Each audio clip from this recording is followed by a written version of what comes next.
Game of thrones और house of the dragon fans के लिए एक बहुत बड़ी ट्रीट आने वाली है, जो कि है house of the dragon season 2। But इस ट्रीट को एंजॉय करने से पहले ये जरूरी है कि तुम इसकी सीजन 1 का रिकैप ले लो, क्योंकि हो सकता है कि तुम इस शो को थोड़ा बहुत भूल चुके हो। और तुम्हारा काम आसान बनाने के लिए इस वीडियो में मैं तुम्हें देने वाला हूँ house of the dragon season 1 का full recap. So let's begin. King Jaehaerys ने एक काउंसिल बुलाई थी ताकि वो अपना सक्सेसर चुन सके, जिसके दो दावेदार थे, एक वसेरिस और एक रेनिस। और ये काउंसिल वसेरिस, जो कि किंग का सबसे बड़ा पोता था, उसको चुनती है। और ये लोग रेनिस को सिर्फ इसलिए नहीं चुनते क्योंकि वो एक लड़की है। काउंसिल के इस डिसीजन के बाद हमको नरेशन में ये पता चलता है कि हाउस ऑफ टारगेरियन बहुत ही ज्यादा स्ट्रॉन्ग है और उसे कोई और हाउस तबाह नहीं कर सकता सिवाय एक हाउस के, जो कि है खुद हाउस टारगेरियन। किंग जेहरिस को गुजरे हुए बहुत टाइम बीत चुका है और अब उनकी गद्दी किंग विसेरिस के पास है और उनके कार्यकाल का 9वां साल चल रहा है। तभी विसेरिस और उनकी वाइफ एमा अपनी एक और चाइल्ड को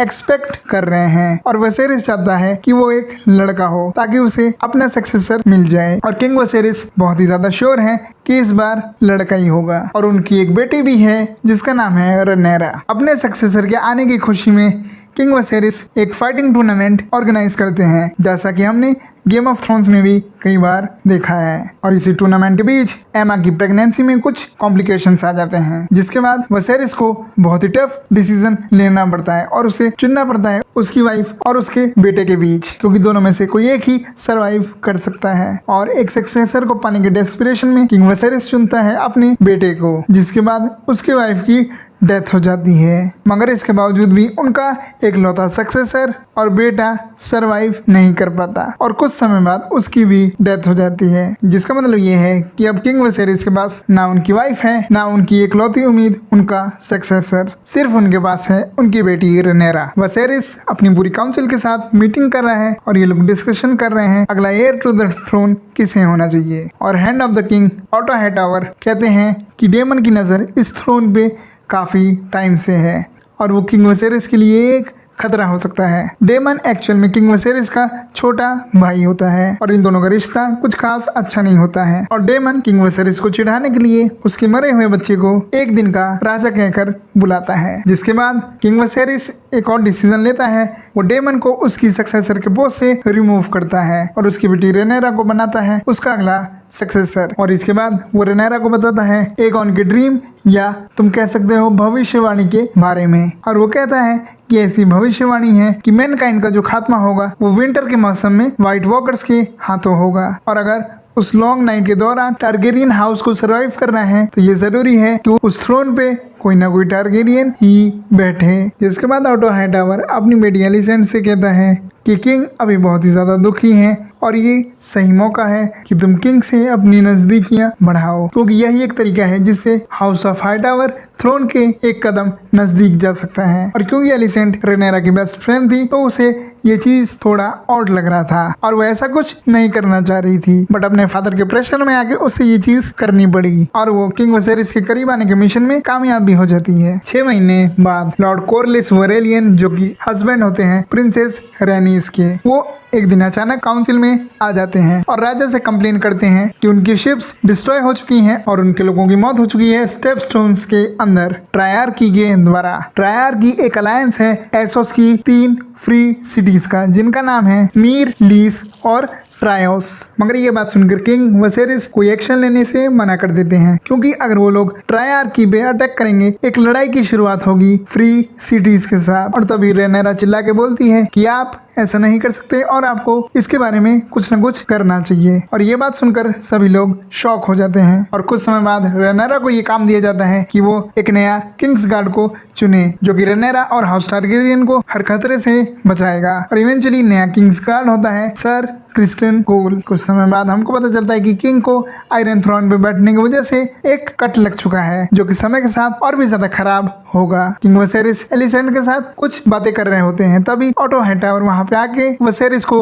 ये इन्फॉर्म करता है कि डेमन ड्रैगन स्टोन, जो कि एक जगह होती है, वहाँ पे चला गया है और उसकी एक गर्लफ्रेंड भी है। और सबसे बुरी बात तो ये कि उसने एक एग को चुरा लिया है जो कि किंग के बेटे को बिलोंग करता था। और ये चीज हमें ये भी बताती है कि वो ये समझता है कि वो है true heir to the throne. इस चीज को जानने के बाद किंग वसेरिस बहुत ही ज्यादा गुस्सा होता है और ऑटो हाईटावर और कुछ और लोगों को ड्रैगन स्टोन पे भेजता है ताकि वो वैग वापस ला पाए। मगर डेमन वहाँ किसी की बात नहीं मानता है। तभी वहाँ पहुँच जाती है प्रिंसेस रेनेरा अपने ड्रैगन पे उड़ते हुए, और रेनेरा की इस हरकत का किसी को मालूम नहीं था। और रेनेरा डेमन से कहती है कि वो उसे वैग वापस दे दें और इस मैटर को यहीं पे सॉल्व करें बिना खून बहाए। एक दिन किंग्स लैंडिंग में लॉर्ड कोरलेस किंग वसेरिस को एक आइडिया देता है कि वो उसकी बेटी से शादी कर ले, जिसकी वजह से टारगेरियन ब्लड प्योर रहेगा। मगर किंग वसेरिस इस प्रपोजल को ठुकरा देता है और सबके सामने वो ये बोलता है कि उसकी नई वाइफ होगी एलिसेंट, जिसको सुनने के बाद लॉर्ड कोरलेस और रेनेरा को काफी बुरा लगता है। लॉर्ड कोरलेस तो गुस्से में आ जाते हैं, बट रेनेरा अपने फादर के इस डिसीजन से बहुत ही ज्यादा डिसअपॉइंट होती है और दुखी हो जाती है। और क्योंकि अब लॉर्ड कोरलेस को ये लगता है कि किंग वसेरिस उसके ट्रायर्की वाले प्रॉब्लम का कुछ नहीं करेंगे, तो वो हेल्प मांगने पहुंच जाता है डेमन से। फिर हमें एक टाइम जंप देखने को मिलता है और ये पता चलता है कि अब 3 साल बीत चुके हैं और डेमन और कोरलेस अभी तक ट्रायर्की से फाइट कर रहे हैं। और ट्रायर्की का लीडर है द क्रैब फीडर, क्योंकि वो अपने प्रिजनर को क्रैब्स को खिला देता है। और वहीं दूसरी तरफ किंग्स लैंडिंग में सभी लोग एक ऑन दी सेकंड का नेम डे सेलिब्रेट कर रहे हैं, जो कि बेटा होता है किंग वसेरिस और एलिसेंट का। और इसी सेलिब्रेशन के दौरान रेनेरा को ये पता चलता है उसके फादर उसकी शादी करवाना चाहते हैं जेसन लैनिस्टर से, जो कि एक लॉर्ड है और रूल करता है कास्टली रॉक्स पे। और इसके अल्टरनेटिव में ऑटो हाईटावर वसेरिस को एक और सजेशन देता है कि वो अपनी बेटी रेनेरा की शादी करवा दे उसी के बेटे एक ऑन दी सेकंड से। और इस ऑफर को सुनने के बाद किंग वसेरिस इस ऑफर के लिए तुरंत मना कर देता है। और कुछ समय बाद वहां पहुंच जाते हैं लॉर्ड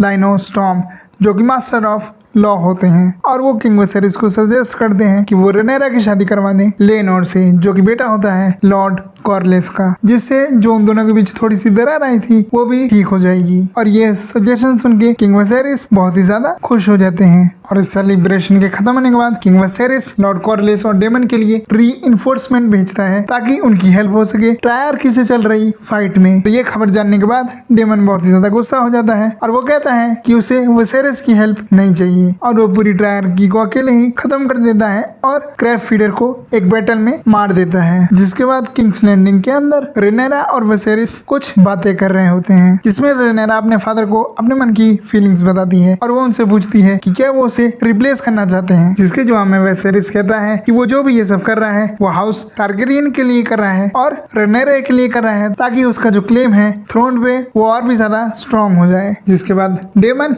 वापस किंग्स लैंडिंग में आ जाता है, जो कि अब बन चुका है किंग ऑफ नैरोसी, और वो अपनी लॉयल्टी ऑफर करता है किंग वसेरिस को, और वो कहता है कि अब से वो वसेरिस की हेल्प करेगा। जिसके बाद रेनेरा और डेमन रात में निकल जाते हैं शहर में कुछ सैर सपाटा करने, जिसके बीच वो दोनों इंटीमेट हो जाते हैं। बट इससे पहले कि चीजें ज्यादा बिगड़े वो दोनों अपने आप को कंट्रोल करते हैं, और रेनेरा के वापस घर आने के बाद वो कुछ डिसाइड करती है, और ये चीज तुम स्क्रीन पे देख ही रहे हो। और ये खबर ऑटो हाईटावर को पता चल जाती है कि रेनेरा और डेमन रात में एक साथ पाए गए थे, जो खबर ऑटो हाईटावर किंग वसेरिस को देता है कि रेनेरा और डेमन एक साथ कुछ गलत काम करते हुए पाए गए थे। बट किंग वसेरिस इस खबर को सच मानने से डिनाई कर देता है, और अगले दिन वो डेमन को बुलाता है और उससे इस बारे में पूछता है, और दोनों भाइयों के बीच चीजें बिगड़ जाती हैं जब डेमन वसेरिस से कहता है कि वो रेनेरा से शादी करना चाहता है। जिसके बाद किंग वसेरिस डेमन को कहता है कि तुम यहाँ से चले जाओ, और डेमन वहाँ से चला भी जाता है। और कुछ समय बाद किंग वसेरिस कहता है कि वो चाहता है कि रेनेरा शादी कर ले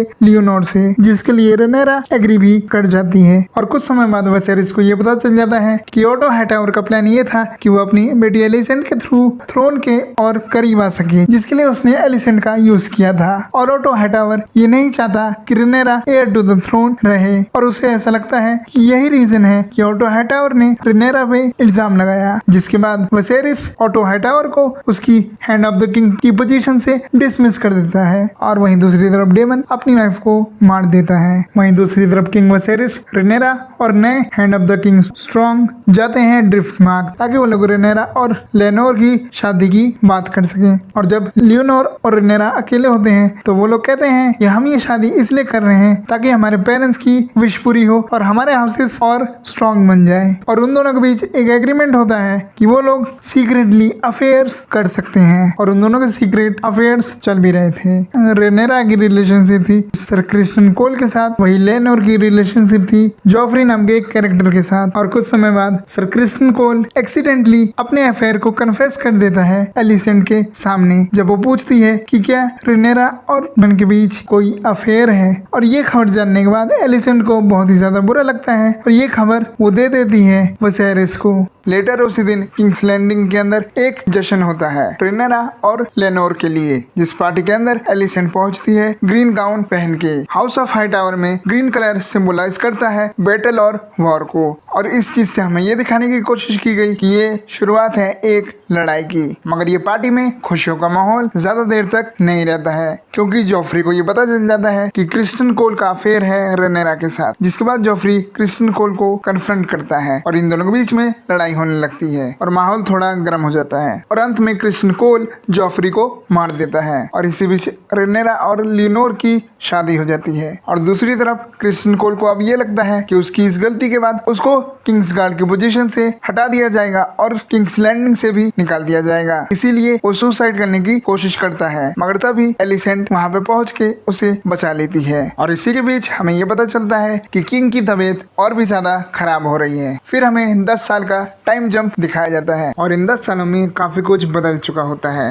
रेनेरा अपने बच्चे को जन्म दे रही होती है और क्वीन एलिसेंट उस बच्चे को अपने पास लाने को कहती है ताकि वो ये कंफर्म कर सके कि ये बच्चा किसका है। फिर हमें ये पता चलता है कि रेनेरा के तीनों बच्चे हावर्ड स्ट्रॉन्ग के हैं, क्योंकि उनके बालों का कलर व्हाइट नहीं बल्कि सिमिलर था हावर्ड स्ट्रॉन्ग से। और ये खबर धीरे धीरे किंग्स लैंडिंग में फैलने लगी और वेसेरिस को भी ये आइडिया था कि ये खबर सच है, मगर फिर भी उन्होंने अपनी बेटी का साथ दिया और वो इस चीज को डिनाई करते रहे और वो यही चाहते थे कि उनके बाद रेनेरा ही थ्रोन पे बैठे। और एलिसेंट इस खबर से खुश नहीं थी, क्योंकि वो चाहती थी थ्रोन मिले उसके बड़े बेटे एगोन दी सेकंड को, क्योंकि ओवर दी इयर्स एलिसेंट और रेनेरा के रिश्ते बहुत ज्यादा बिगड़ चुके हैं, जिसके दो सबसे बड़े रीजन है, पहला थ्रोन पे क्लेम और दूसरा ऑटो हाईटावर का removal hand of the king की पोजीशन से। और इन सालों में डेमन ने लेडी लेना से शादी कर ली थी, जो कि डॉटर थी लॉर्ड कॉर्लिस की, और उनकी 2 बेटियां भी थी, रेना एंड बेला, और इसी के साथ साथ लेडी लेना प्रेग्नेंट भी थी। फिर हमें प्रैक्टिस का सीन दिखाया जाता है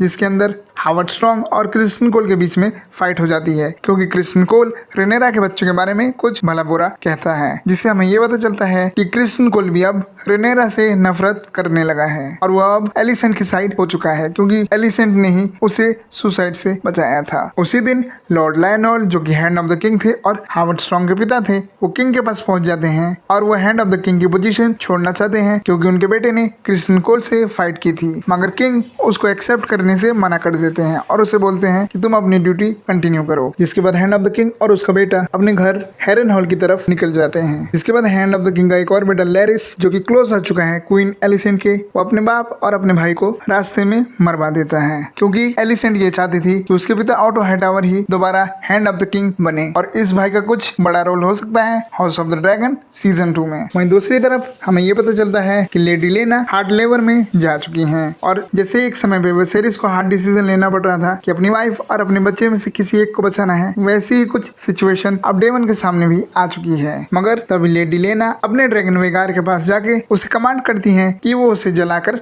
मार दें ताकि उसका बच्चा बच जाए। क्योंकि ड्रैगन अपने मास्टर की कमांड को हमेशा ओबे करते हैं, तो वेगार अपने मुंह से आग निकालता है और लेना को जला देता है। अब देखते हैं सीजन 2 में ड्रैगन्स कितना ओबे करते हैं अपने मास्टर के डिसीजंस को। जब लेना की डेथ की खबर पूरी किंग्स लैंडिंग में फैलती है, उसके बाद सारे वलेरियन लोग along with king, queen and other important characters हमें एक साथ देखने को मिलते हैं लेडी लेना के फ्यूनरल में। और इस फ्यूनरल के बीच भी इन लोगों के बीच का माहौल कुछ अच्छा नहीं है, क्योंकि ये लोग एक दूसरे को बात बात पे टॉन्ट मार रहे थे। और लेना के फ्यूनरल के बाद प्रिंसेस रेनिस लॉर्ड कॉर्लिस को ब्लेम करती है उनकी बेटी की मौत के लिए, क्योंकि उसे लगता है कि अगर उसकी बेटी की शादी डेमन से ना हो रही होती तो वो और अच्छी लाइफ जीती यहाँ ड्रिफ्ट मार्क में। और हमें रेनेरा और डेमन किस करते हुए दिखाए जाते हैं और इन्हीं सब के बीच एमेंट, जो कि बेटा होता है विसेरिस और एलिसेंट का, उसे बाकी बच्चे चिढ़ा रहे होते हैं, क्योंकि सभी बच्चे अपने ड्रैगन को कंट्रोल कर पाते हैं सिवाय उसके। इस पूरे इवेंट के होने के बाद एमेंट किसी तरीके से लेडी लेना के ड्रैगन वेगार का कंट्रोल ले लेता है, जिसके बाद इन सभी बच्चों के बीच और भी ज्यादा लड़ाई होने लगती है, क्योंकि एमेंट रेनेरा के बच्चों को बास्टर्ड कह के बुलाता है। और इस फाइट के बीच एमेंट अपनी एक आंख खो देता है। फिर हमें चीजें और हीटेड देखने को मिलती हैं जब एलिसेंट को ये पता चलता है कि उसके बेटे की एक आंख जा चुकी है और वो किंग से ये डिमांड करती है कि आई वांट जस्टिस और मुझे भी एक आंख के बदले एक आंख चाहिए। तभी रेनेरा वहाँ पे आ जाती है और अपने बच्चों को प्रोटेक्ट करती है और इस चीज को कंट्रोल करने के लिए किंग वसेरिस गुस्से में आकर कहते हैं कि अगर किसी ने उनकी ग्रैंड चिल्ड्रंस को दोबारा बास्टर्ड बोला तो ये अच्छा नहीं होगा। जिसके बाद किंग और क्वीन दोबारा किंग्स लैंडिंग की तरफ चले जाते हैं। जिसके बाद डेमन और रेनेरा ये डिसाइड करते हैं कि अब उन्हें शादी करनी होगी ताकि वो लोग हाई टावर्स को रोक सकें उनके थ्रोन को लेने से। और इसके लिए वो लोग प्लान बनाते हैं कि वो लोग लियोनोर की डेथ को फेक करेंगे। इसका मतलब ये है कि लोगों को विश्वास दिलाएंगे कि लियोनोर मर चुका है ताकि वो अपनी लाइफ फ्रीली जी सके और डेमन और रेनेरा शादी कर सके। और इस प्लान के सक्सेसफुल होने के बाद डेमन और रेनेरा शादी कर लेते हैं। 6 साल बाद हमें ये पता चलता है कि लॉर्ड कॉर्लिस एक बैटल में इंजर्ड हो चुके हैं और जिससे उनका जो क्लेम है आयरन थ्रोन की तरफ वो एकदम जा चुका है। और इसी मौके का फायदा उठा के लॉर्ड कॉर्लिस के भाई वेमंड वलेरियन ये कहता है कि उसके भाई के बाद ड्रिफ्ट मार्क पे उसका क्लेम होना चाहिए। इसके बावजूद कि लॉर्ड कॉर्लिस ने जाने से पहले लुसेरिस को ड्रिफ्ट मार्क के लिए उसका सक्सेसर चुन लिया था। फिर हमें रेनेरा और डेमन किंग्स लैंडिंग में दिखाए जाते हैं और वहां पहुंच के उन्हें ये पता चलता है कि किंग की हालत बहुत ही ज्यादा बिगड़ चुकी है और किंग अब ज्यादा दिन तक सरवाइव नहीं कर पाएंगे। और इसकी वजह से पूरे पॉलिटिकल और इम्पोर्टेंट मैटर एलिसेंट और hand of the king Otto Hightower ही संभाल रहे हैं। वहीं दूसरी तरफ एलिसेंट अपने बेटे एगोन से चिल्लाते हुए कहती है कि अपनी हरकतों को सुधारो क्योंकि तुम्हें आगे जाके किंग बनना है और इस थ्रोन को संभालना है। फिर हमें ये पता चलता है कि एगोन का कोई इंटरेस्ट नहीं है किंग बनने में और थ्रोन को संभालने में, उसे तो बस आवारागर्दी करनी है। जिसके बाद रेनेरा अपने बीमार पिता से मिलती है और वो कहती है कल वो काउंसिल के सामने कोर्ट में आए क्योंकि कल ड्रिफ्ट मार्क के क्लेम से रिलेटेड डिसीजन आने वाला है जो कि पूरी काउंसिल मिलके लेगी। और फिर आगे हमको इस सीरीज का one of the coolest moment दिखाया जाता है जब किंग वसेरिस कोर्ट रूम में एंट्री करते हैं ऐसे समय पे जब किसी को उम्मीद नहीं थी, जिसको देख के सब कोई स्पेशली ऑटो हाईटावर शॉक हो जाते हैं। और कोर्ट रूम में आर्ग्यूमेंट के दौरान वेमंड ओपनली रेनेरा के बच्चों को बास्टर्ड बोल देता है और ये कहता है कि उनका ड्रिफ्ट मार्क पे कोई क्लेम नहीं है क्योंकि उनके अंदर वलेरियन ब्लड नहीं है। और ये बात सुन के वसेरिस को बहुत ज्यादा गुस्सा आता है और वो कहता है वॉच योर टंग। और इससे पहले कि वो एक भी शब्द और बोल पाए डेमन उसकी गर्दन काट देता है। जिसके बाद वो कहता है he can keep his tongue. Later that day king ये चाहता है कि पूरी फैमिली एक साथ डिनर करे और आपस में जो भी कुछ प्रॉब्लम है उन्हें भूल के आगे बढ़े। और किंग की इस कमांड को ऑनर करने के लिए सभी लोग एक साथ डिनर करते हैं। बट अपने रूम में जाने के बाद किंग वसेरिस गलती से एलिसेंट को रेनेरा समझ लेता है और वो उसे बताता है a song of ice and fire और एगोन के ड्रीम के बारे में कि कैसे एगोन द कॉन्करर का ये सपना है कि एक किंग आएगा जो 7 किंगडम को यूनाइट करेगा। और ये बात सुनकर एलिसेंट को ये लगता है कि वसेरिस बात कर रहा है एगोन की और वसेरिस ये चाहता है कि एगोन ही उसका ट्रू हेयर बने क्योंकि इससे पहले जब रेनेरा वसेरिस से मिलने आई थी तब उन्होंने बोला था कि वो चाहते हैं कि रेनेरा ही उनकी सक्सेसर बने। मगर एलिसेंट से ये बात बोलने के बाद किंग वसेरिस की डेथ हो जाती है। किंग की डेथ के बाद एलिसेंट ऑटो हाईटावर और काउंसिल मेंबर ये डिसाइड करते हैं कि एगोन ही वसेरिस का सक्सेसर बनेगा और थ्रोन पे बैठेगा क्योंकि एलिसेंट सभी काउंसिल मेंबर को बता देती है कि वसेरिस चाहते थे कि एगोन ही उनका सक्सेसर बने। और ऑटो हाईटावर और एलिसेंट ये डिसाइड करते हैं कि एगोन के क्लेम को कोई काउंटर ना कर सके उसके लिए उसे रेनेरा को मरवाना पड़ेगा। जिसके बाद वो लोग सर हैरोल्ड को commander of the Kings guard होते हैं उन्हें ऑर्डर देते हैं कि वो रेनेरा को मार दें। मगर वो कहते हैं कि उनकी लॉयल्टी है किंग के साथ और वो उनकी बेटी को नहीं मार सकते। जिसके बाद वो लोग हैरोल्ड को मार देते हैं। वहीं दूसरी तरफ एगोन जिसको ये लोग अगला राजा बनाना चाहते हैं वो कहीं पे चला गया है और वो कहीं पे मिल नहीं रहा है और उसको ढूंढने के लिए ऑटो हाईटावर लोगों को पूरे शहर में भेज देते हैं। और एगोन के मिलने के बाद सेंट और ऑटो हाईटावर सभी लोगों को फोर्स करते हैं कि वो लोग ये प्लेज करें कि वो लोग अपनी लॉयल्टी एगोन के साथ दिखाएंगे कि उनका नया किंग होने वाला है। और वहीं दूसरी तरफ लेडी रेनिस को एक कमरे में बंद करके रखा है और एलिसेंट उसे कहती है कि आपको तभी बाहर निकाला जाएगा जब आप अग्री करेंगी रेनेरा के अगेंस्ट फाइट में एगोन का साथ देने के लिए। और रेनिस इस चीज से डिसएग्री करती है। जिसके बाद एक किंग्स गार्ड रेस्क्यू कर लेता है रेनिस को और जैसे ही एगोन अपनी ओथ लेने वाला होता है एज ए न्यू रूलर तभी रेनिस अपने ड्रैगन पे वहाँ पे पहुंच जाती है। और जैसे ही उसका ड्रैगन एगोन को मारने वाला होता है रेनिस अपने ड्रैगन को रोक देती है क्योंकि भाई शो को आगे भी तो खींचना है। और रेनिस ड्रिफ्ट मार्क पे पहुंच के रेनेरा को उसके फादर की डेथ की इन्फॉर्मेशन देती है और ये भी बताती है कि कैसे अब ग्रीन्स उसके ऊपर एक अटैक प्लान कर रहे हैं। अपनी फादर की डेथ की बात सुन के रेनेरा दुखी हो जाती है और हमें ये पता चलता है कि वो एक और बार लेबर में है। और वहीं दूसरी तरफ डेमन वॉर की तैयारी कर रहा होता है और वो लोग प्लान करते हैं वो लोग दूसरे हाउसेस के साथ अलायंस बनाएंगे ताकि वो लोग और स्ट्रॉन्ग हो जाए। है और वहीं दूसरी तरफ रेनेरा का बच्चा मर जाता है। और वहीं पे किंग्स गार्ड के एक मेंबर थेरेरिक, जिन्होंने किंग्स लैंडिंग से रेनिस को भी रेस्क्यू किया था, वो रेनेरा को अपनी लॉयल्टी ऑफर करते हैं और कहते हैं कि इस लड़ाई में वो रेनेरा का साथ देंगे। तभी वहाँ पे ऑटो हाइटावर आ जाता है और रेनेरा से कहता है कि वो भी एगोन के क्लेम को एक्नॉलेज करे और अगर वो चाहे तो वो ड्रिफ्ट मार्क रख सकती है, जहाँ पे उसके बच्चों को भी हायर पोजीशन दिया जाएगा। और रेनेरा इस चीज से अग्री भी कर जाती है ताकि आपस में कोई भी वॉर ना हो। लॉर्ड कॉर्लिस अपनी चोट से उभर चुके हैं, जिसके बाद वो कहते हैं कि वो भी रेनेरा के साइड हैं। और जिसके बाद रेनेरा अपने बच्चों को कहती है कि वो अलग अलग जगह पे जाएं और अलग अलग लॉर्ड से बात करें कि वो उनके साथ अलायंस बिल्ड कर लें। और रास्ते में लुसेरिस को मिल जाता है, जो कि बदला लेने आया होता है उसकी आंख का। और स्टॉर्मलैंड के किंग लुसेरिस को बोलते हैं कि हम रेनेरा का साथ देंगे अगर तुम मेरी बेटी से शादी कर लोगे, जिस प्रपोजल को लुसेरिस एक्सेप्ट कर लेता है और वहां से चला जाता है। बट उसके पीछे एमंड भी आ जाता है अपने ड्रैगन वेगार पे। बट उसके पीछे एमंड अपने ड्रैगन वेगार पे पहुंच जाता है और उसके ऊपर हमला करने लगता है ताकि वो उसे सिर्फ डरा सके। और इससे बचने के लिए लुसेरिस का ड्रैगन एराक्स वेगार पे अटैक करता है, जिसकी वजह से वेगार को गुस्सा आ जाता है और वो एरेक्स पे काउंटर अटैक करता है। एमंड अपने ड्रैगन को कंट्रोल करने की कोशिश करता है, मगर क्योंकि वेगार बहुत ही पावरफुल है तो वो उसे कंट्रोल नहीं कर पाता। जिसके बाद वेगार लुसेरिस और उसके ड्रैगन के टुकड़े टुकड़े कर देता है और लुसेरस और उसके ड्रैगन की मौत हो जाती है। जिसके बाद एमंड बहुत ही ज्यादा डर जाता है क्योंकि उसे पता है कि अब रेनेरा क्या कर सकती है। और डेमन लुसेरिस की मौत की खबर रेनेरा को देता है, जिसके बाद रेनेरा को लगता है कि एलिसेंट ने ऐसा जानबूझ के करवाया है और एलिसेंट को वॉर ही चाहिए। जिसके बाद हमें रेनेरा का क्लोजर लुक दिखाया जाता है, जो कि बहुत ही ज्यादा गुस्से में है और ये बात क्लियर है कि अब वो अपने बेटे के मौत का बदला जरूर लेगी। और अब शुरुआत होगी लड़ाई की और ये शो यहीं पे खत्म हो जाता है। तो ये था house of the dragon season 1 का पूरा रिकैप। उम्मीद करता हूँ कि तुम्हें इस रिकैप को देखने में मजा आया हो और तुम्हें शो की इंपॉर्टेंट चीजें याद आ गई हो। बाकी अब देखते हैं कि सीजन में क्या होता है।